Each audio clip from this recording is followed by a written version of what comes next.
తన్నించుకుందాంలే చచ్చిపోదాంలే అని ఎవడనుకుంటాడు. తిరుగుబాటు ప్రారంభమైతే అత్యంత ప్రమాదకరం అనమాట. ఆ పరిస్థితిని గ్రహించి గమనించి చంద్రబాబు చెప్పడం, పవన్ కళ్యాణ్ చెప్పడం, ఆ ఇంపాక్ట్ పనిచేసింది గ్రౌండ్ లెవెల్లో.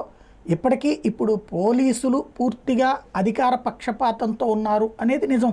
ఇంతకుముందు అప్పుడు అంతే అధికార పక్షపాతంతోనే ఉన్నారు. రాష్ట్ర విభజనకి ముందుకి ఇప్పటికీ తేడా ఏంటంటే, రాష్ట్ర విభజనకి ముందు ఉన్నటువంటి దాంట్లో 100కి 20% పోలీసులు అధికార పక్షపాతంతో ఉంటే, ఇప్పుడు ఆ తర్వాత రోజుల నుంచి 50, 60, 70, 80, 90 దాకా వచ్చేసింది.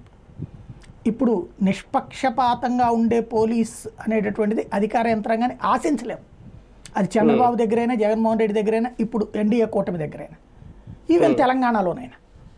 ఆ స్టేజీకి వ్యవస్థలు పోయిన దశలో ఇక అసలు ఎక్కడ కంట్రోల్ అవుతుందనే భయం వేసింది నాకైతే. ఎందుకంటే తలకాయలు పగిలిపోతుంటే, ఆస్తులు ధ్వంసం చేస్తుంటే, చివరికి ప్రొక్లైనర్లతో కూల్చేస్తుంటే ఎట్లా అనేది. ఇక అది జరిగిపోతే కనుక చాలా దారుణమైనటువంటి సిచ్యుయేషన్స్కి వెళ్ళిపోతాయని. కానీ చంద్రబాబు గట్టిగా నా కార్యకర్తలకు ఇచ్చినటువంటి సంకేతం కావచ్చు, సందేశం కావచ్చు, కంట్రోల్ చేయడంలో సక్సెస్ అయ్యారు చివరిలో. ఆ విషయంలో అభినందించాలి. కానీ ఒకటండి, ఈ సజ్జ వ్యవహారం లేదంటే వరద ఉధృతితో ఇవన్నీ, ఈ దాడులు ఇవన్నీ పక్కన పెడితే, ఒక గుడ్ గవర్నెన్స్ అని అనుకోవడానికి ఈ